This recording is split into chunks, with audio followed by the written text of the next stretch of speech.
Salve, salve, alunos! Chegamos aí para mais uma aula de história. Isso! E eu digo história geral. Nós já entramos na segunda unidade, estamos avançando. A primeira foi tranquila, como vocês têm visto, não é isso? E agora partimos para a aula 21.1, que é dando continuidade aos assuntos. Olha só, na tela, o que nós temos aí?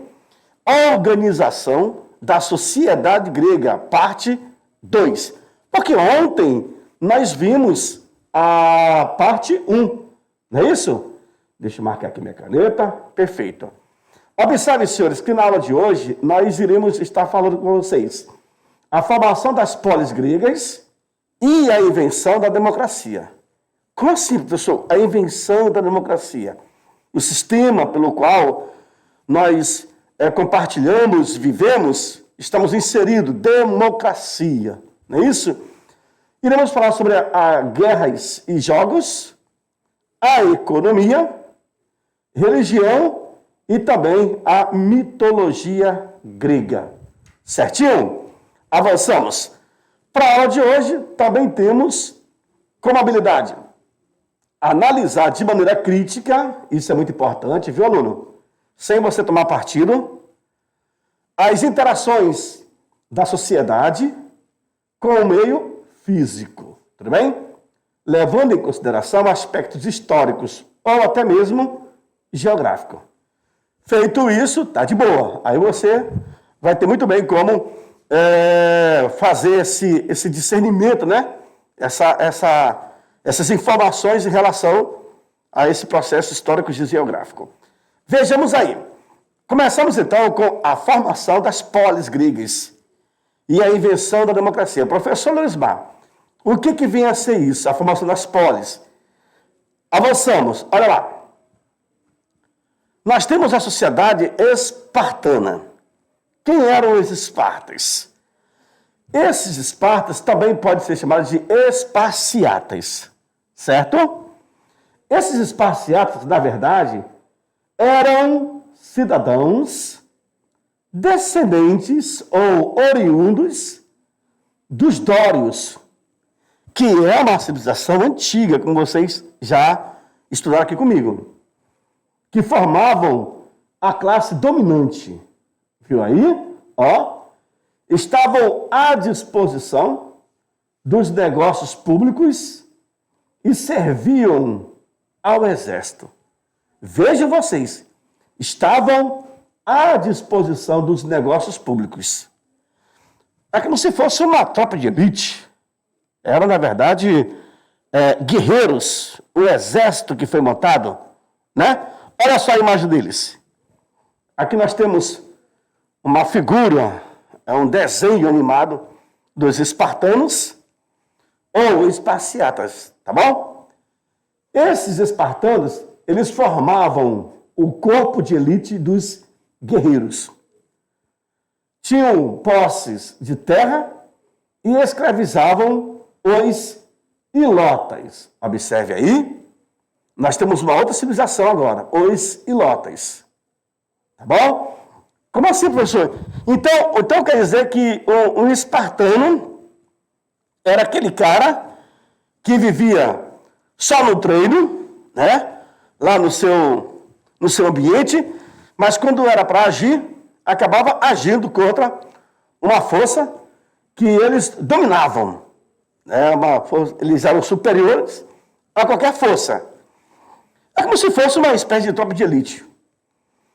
Pelo texto que vocês acabaram de ver, parece que existe um grupo de combatentes, mas tem aqueles superiores e aqueles inferiores. Então vai para o combate os inferiores. E atrás eu tenho a elite, que são os espartanos. Se precisar, eles entram em combate. Era dessa forma que explica o texto. E é como você observa, nós temos a tropa de elite do Rio de Janeiro. Aqueles policiais que estão treinados para o que deve para o extremo. Como também eu tenho um policial que é treinado para o dia a dia, o contato com a sociedade. Então, assim, vai muito da formação na academia. para tal serviço.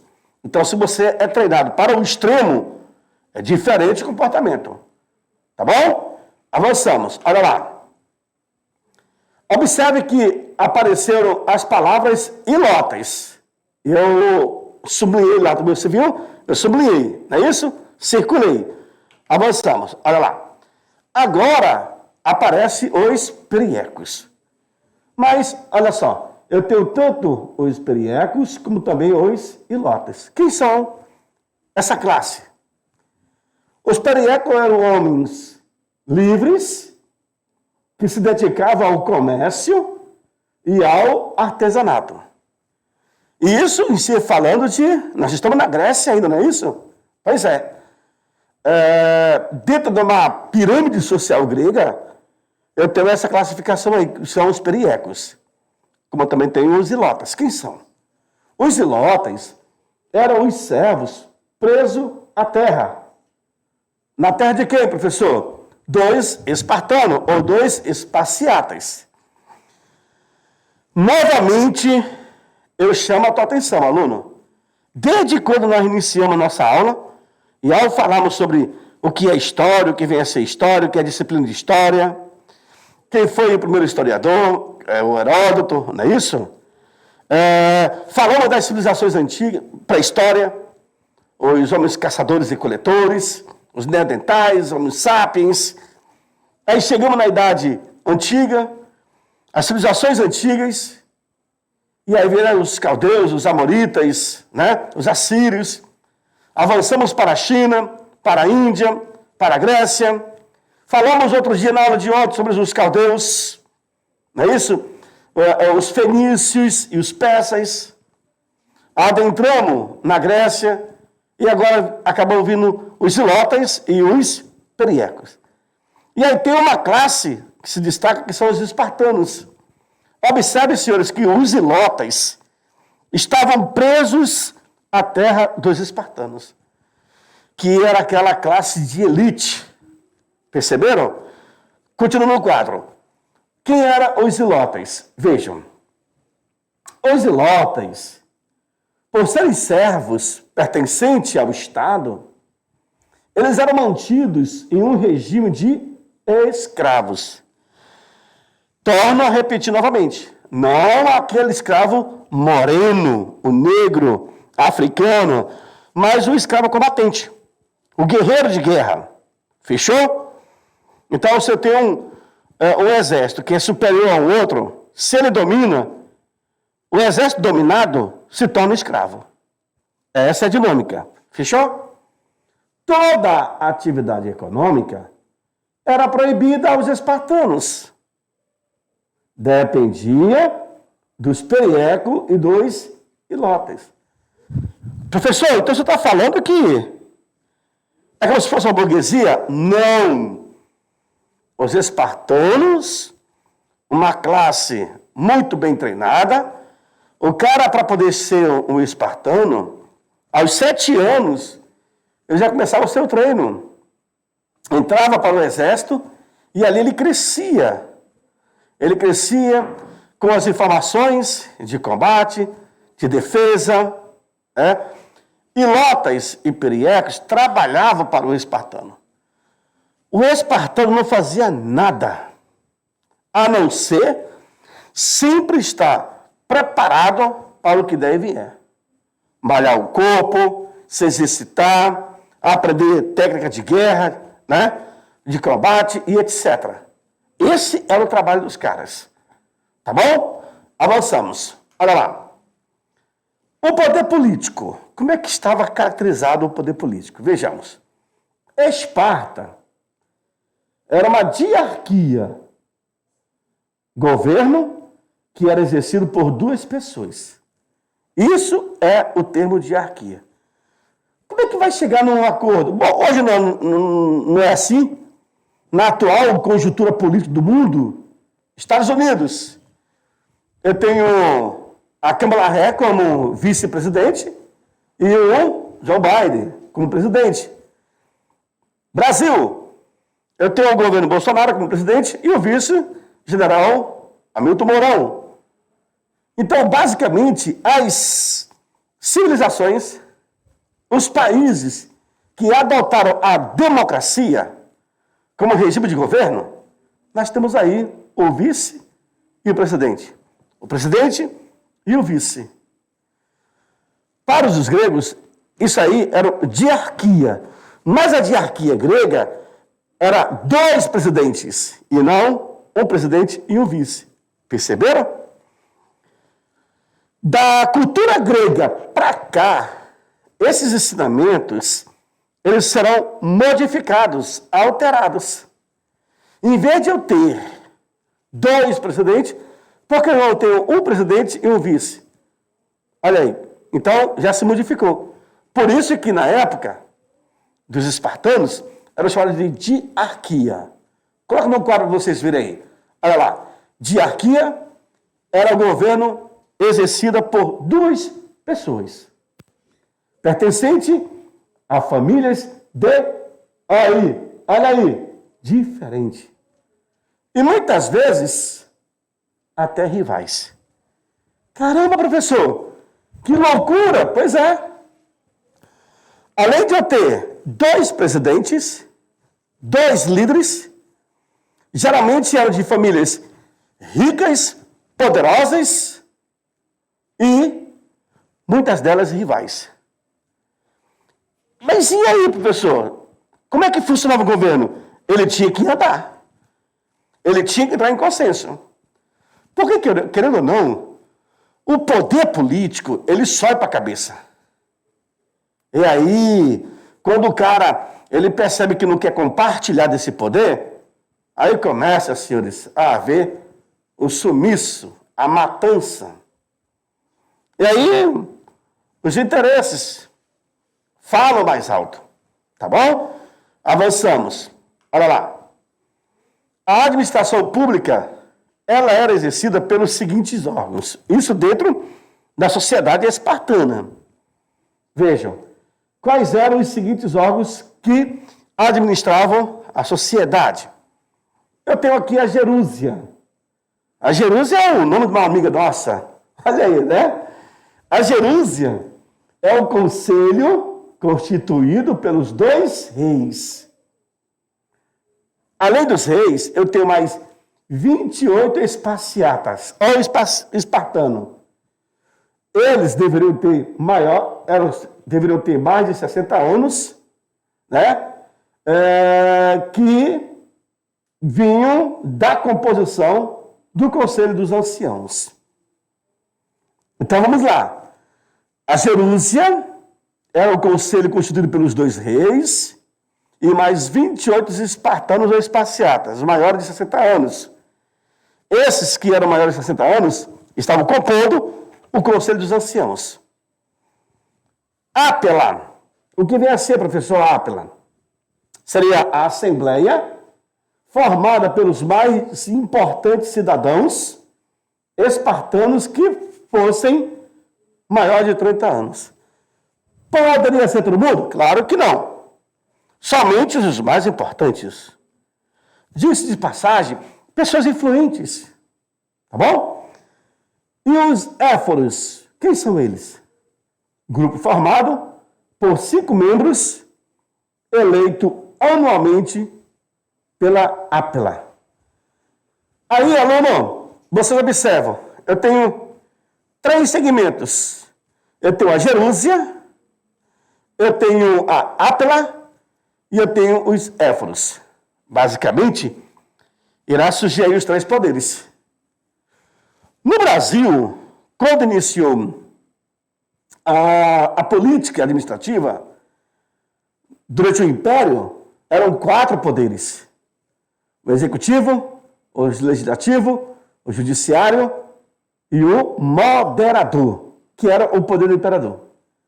Quando o Brasil acaba o Império, aí fica somente os 3 poderes, como até hoje nós temos. Executivo, é o presidente, legislativo, que é o Senado e a Câmara, e judiciário, que é o Supremo. São 3 poderes distintos. Então, basicamente, esses poderes hoje se cogitou, nasceu na Grécia Antiga. principalmente em Atenas, né? A mãe da filosofia, da democracia. Então, governar de forma igual para todo mundo, tá bom? Só que um detalhe, aí vocês observam que na Jerúsia, quem pode participar são 28 pessoas que deveriam ter mais de 60 anos, os mais antigos. Aí eu vim para Átila, pessoas acima de 30 anos, né? Enquanto o Éforo eram apenas 5 pessoas, mas não se fala a idade. Provavelmente também nessa idade, de 30. Hoje no Brasil, a democracia brasileira, ela expõe o seguinte: para você ser vereador, você tem que ter acima de 18 anos. Para ser deputado ou ser prefeito, tem uma certa idade também. Para ser deputado, uma outra idade. Para ser senador, uma outra idade. Para ser presidente, mais idade. Se não me engano, é acima de 60 anos. Se não me falha a memória. Tá? Por isso que o Fernando Collor de Mello, quando ele foi eleito, bem mais jovem, ele vai ser o primeiro presidente jovem do Brasil. Naquela época, em 1990. Tá bom? Então, ainda existe esse parâmetro, quem pode seguir a carreira. Tá? Ah, eu tenho 40 anos, eu quero ser candidato a presidente. Pode? Não. Ah, eu tenho 30 anos, eu quero ser senador. Pode? Não. Então, existem essas regras. Tá bom? Que é amarrado na Constituição. Avançamos. Das mulheres, vejam isso, alunos, das mulheres, os espartanos exigiam que as mesmas pudessem gozar de saúde, ter saúde. Teriam que frequentar ginásio, ou seja, as academias, trabalhar o corpo, ficar bonitona, charmosa. Olha aí. Para que isso, professor? Essa parada doida? Pois é. Para gerar filhos. Para gerar filhos sadios. Vem aqui, vem aqui, vem aqui, vem aqui. Você acha que isso é absurdo? Não, aluno. Não é absurdo. Cara, aluno, se você mergulhar nos livros de história, que são documentos deixados, são pesquisas realizadas, você vai encontrar tanta aberração, mas é preciso você entender o período vivido da história. Nesse caso específico, como é que pode? Olha só, os espartanos queriam sim ter mulheres bonitas, lindas, que por onde passasse chamasse atenção. Tá, mas para isso precisaria estar sempre na academia, malhando o bumbum, malhando a perna. Não existia silicone naquela época não, tá? Não existia não. Aquela questão do corpo, do físico, da beleza, malhar bonitão para poder gerar filhos sadios. Porque para os espartanos, quando uma criança nascia com defeito físico-mental, elas simplesmente eram jogadas na ribanceira, na pedreira, no mar. Não se admitia crianças com defeito físico-mental na sociedade espartana. E aí se dizia que a mulher era ocupada porque ela não tinha uma boa saúde, e etc, e etc. Não tinha dessa. Por isso que havia essa necessidade. E um detalhe, hein? E um detalhe. Atenas foi onde surgiu a democracia. A Esparta era onde tínhamos essa elite de guerreiros. Mas, além de Atenas ter começado, e foi lá que surgiu a democracia, a mulher em Atenas não possuía direitos. Quer ver? Segue o texto, no quadro. Não possuíam direitos públicos. Usufruíam de uma certa liberdade. Isso, olha quem está falando aqui, ó, Gilberto Coutrin, o nome do autor. Certo? Se quando fala que em Esparta a mulher possuía um certo limite de liberdade, ainda tinha liberdade. Existia sociedade que a mulher não tinha liberdade. Atenas, por exemplo. E aí você começa a fazer algumas comparações de algumas sociedades, por exemplo, nos Emirados Árabes, no Oriente Médio, em alguns países, a mulher usa, né, no Irã, no Iraque, usa aquela burca, aquele vestido enorme, deixa somente aquela parte do olho aparecendo. Olha aí, algumas sociedades ainda são extremamente machistas, e outras, bastante liberdade. Existem países e sociedades que a mulher é proibida estar em ambiente público, onde é compartilhado com os homens. Incrível. Aluno, com as pesquisas, você acaba descobrindo tanta coisa que, olha, você fica assim, estarrecidos. Vejam lá, Atenas, fundada pelos jônios, que é uma sociedade também da antiguidade, situa-se no centro da planície da Ática, a 5 quilômetros do mar Egeu. O mar Egeu foi lá onde teve o dilúvio. Isso há 10 mil anos atrás. Onde a terra foi tomada por água. Na verdade, houve um derretimento de gelo e toda aquela localidade próxima do mar Egeu acabaram sendo engolidos pela água. Lá fica Ática. Continua no quadro, olha lá. Localizada em uma colina alta, nós temos a Acrópole. A Acrópole é a cidade que fica lá na colina, bem no alto, bem destacável. Tendo uma proteção natural contra qualquer ataque surpresa. Olha lá, garoto. Veja aí. Lá em cima eu tenho o Acrópole. Tem toda uma visão. Isso é a Grécia. Olha lá. Os povoadores da Ática, eles eram de origem ariana. A quem você recorda isso? A ariana? Adolfo Hitler. Lembram que na Segunda Guerra Mundial, Hitler, ele busca uma perfeição, uma sociedade, achando que teria sido descendente do povo ariano. A civilização ariana, ela tem uma junção de aqueus, jônicos e eólios. Os atenienses, eles se consideravam, por incrível que pareça, descendentes dos jônicos. E ao falar que eles são descendentes dos jônicos, logo eles buscam sua identidade. Afunilam na intenção de encontrar a sua origem.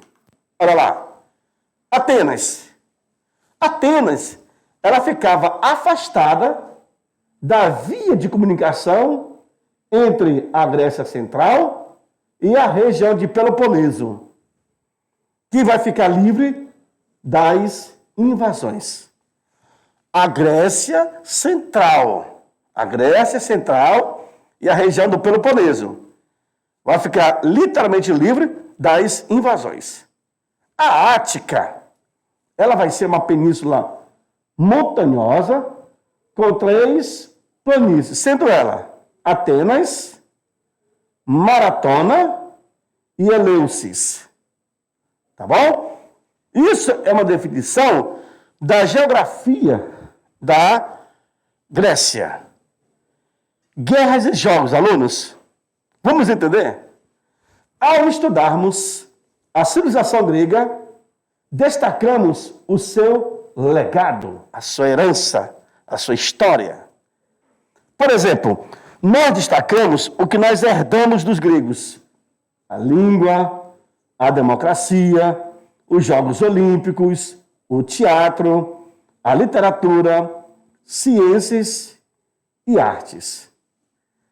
Tudo isso nós obtivemos. Claro que com o passar do tempo nós iremos melhorar. Vejam, na economia, a base da economia vai ser a agricultura. Os atenienses, na verdade, eles vão exportar o quê? O azeite, o figo, a cerâmica e a prata. E importavam o quê? O tecido, o tapete e o perfume. Então, algumas coisas eles possuíam e outras não. Algumas eles compravam e outras eles vendiam. A moeda era a dracma. Uma espécie, uma moeda era feita de prata, né? É como se fosse o dólar da antiguidade. Nossa, professor! Então, isso quer dizer que em várias partes se aceitava essa moeda. Sim, quando se fala o dólar da antiguidade, então é isso. Tá bom? Vejamos. Na sequência, em Atenas, no período clássico, predominou um modo de produção escravista. Olha o que vocês ouviram agora há pouco, aluno. Predominou um modo de produção escravista até o século VI a.C. Aluno, havia escravidão por duas situações. Primeiro, por dívida e por guerra. Você era pego em combate e um exército superior ao seu, logo você se tornaria escravo. É um escravo guerreiro, tá bom? Se você pudesse pagar a dívida, beleza?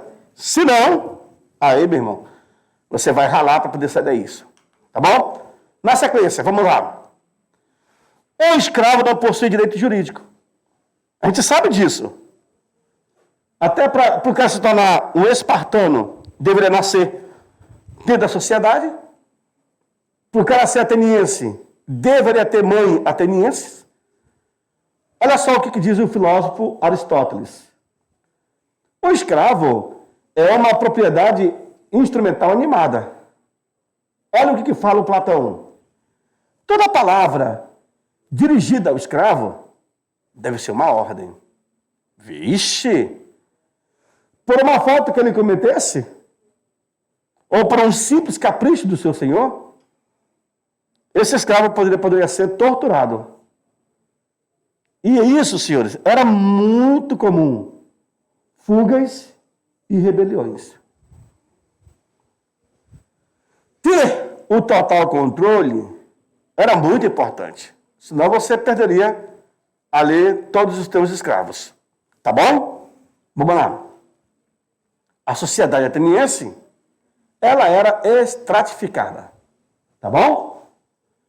Eu tenho então aqui os eupátridas, os geomores, os demínguas, os betecos e os escravos.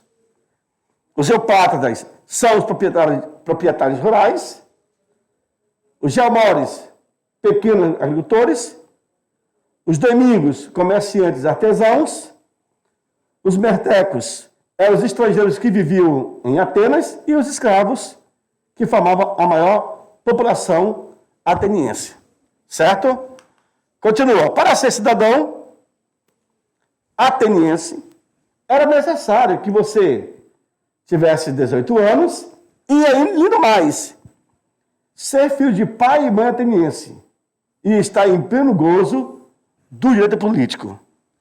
Estavam fora, excluídos, os metecos e os escravos e as mulheres. É isso que você ouviu.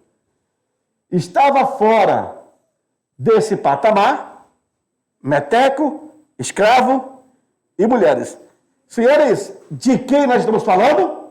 De Atenas. E olha que Atenas é o berço da democracia. Exatamente. Que democracia era essa que chegava para as mulheres? Olha lá. A sociedade era essencialmente masculina. As mulheres não tinham direito à cidadania. Esperava-se que as mulheres... Olha essa parte que eu vou colocar na lâmina para vocês perceberem. Eu falei agora há pouco lá atrás. A diferença entre a sociedade espartana e ateniense. Lá em Atenas é onde vai surgir a democracia. Joga no quadro. Olha o que diz aí. Olha o que diz aí. Vamos lá? Em Atenas, a sociedade era extremamente masculina. As mulheres não possuíam direito à cidadania. Esperava-se que as mulheres preparassem as comidas, dirigissem a casa, cuidassem da casa e se conservasse à distância do homem. Olha que coisa! Quer dizer, então, é como se fosse uma empregada doméstica. É por aí. Elas deviam ficar em casa caladas. Será que é porque a mulher fala muito? Acho que não. Mas deveriam ficar em casa caladas e, o mais absurdo, subordinadas aos seus maridos. Perceberam aí, senhores? E isso porque Atenas é uma sociedade totalmente democratizada. As jovens atenienses viviam confinadas em geniceus. Era o pai que escolhia o noivo. E ela casava entre 14 a 16 anos. Geniceu eram grandes colégios, né? Tipo, um ambiente para jovens. Olha lá. E aí nós temos o arconte epônimo. O que vem a ser isso? O arconte epônimo, era ele que cuidava da administração. O arconte basileu era a função religiosa que exercia. Já o arconte polemarca tinha a função militar. E os tesmotetas eram aqueles que aplicavam as leis. Isso é a formação de toda a sociedade, tanto ateniense como também a espartana. Nesse caso específico, ateniense. Olha lá. Em 621 a.C., Drácon, que era um arconte eupátrida, vai ser o primeiro legislador ateniense. Bom? Primeiro legislador ateniense. Legislando com leis férreas. Daí que se associa o termo draconiano ao se referir a um juiz altamente radical. Lembra aqui, quando você se depara com aquele juiz que só o nome dele dá medo? Pois é. Logo os caras, quem é da área jurídica, vão associar que aquele juiz é um juiz Draco, da era draconiana, um juiz autoritário, um juiz radical. Assim que funciona. Tá bom? Olha lá. Solo. Quem foi Solo? Solo foi um eupátrida de nascimento e comerciante por profissão, tá? Esse fera aqui, ó. Descendia de uma família de alta linhagem, mas economicamente arruinada. Solo estabeleceu o seguinte: a divisão da sociedade, o fim da escravidão e as reformas econômicas. Olha que legal. Agora, interessante, tá? Solo, que procurou atender a todos e a todos, também vai desagradar a muito. Então, eu quero fazer uma observação na limpeza para vocês entenderem novamente isso daqui, ó. Tá bom? Vejam. Solo, que iniciou as reformas, depois vai dar sequência com o Pisístrato, certo? E é ele que vai exercer a primeira tirania ateniense vejam só as datas, senhores, 528 a.C. Hispia e Hiparco, que eram seus filhos, e serão ao mesmo tempo sucessores, não darão continuidade às reformas iniciadas por seu pai. Hiparco, por exemplo, em 514, ele vai ser assassinado. E Hípias, em 510, vai ser derrubado do poder pelos espartanos. Os espartanos irão conduzir Iságora ao poder, que vai ser chamado de governo antipopular.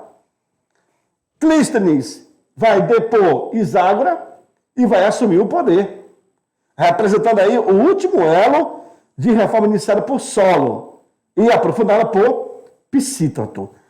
Observe que é um derrubando o outro agora. Clístenes vai revisar as leis de Solo, vai modificar no sentido democrático o direito político para todos e participação direta do cidadão em seu governo.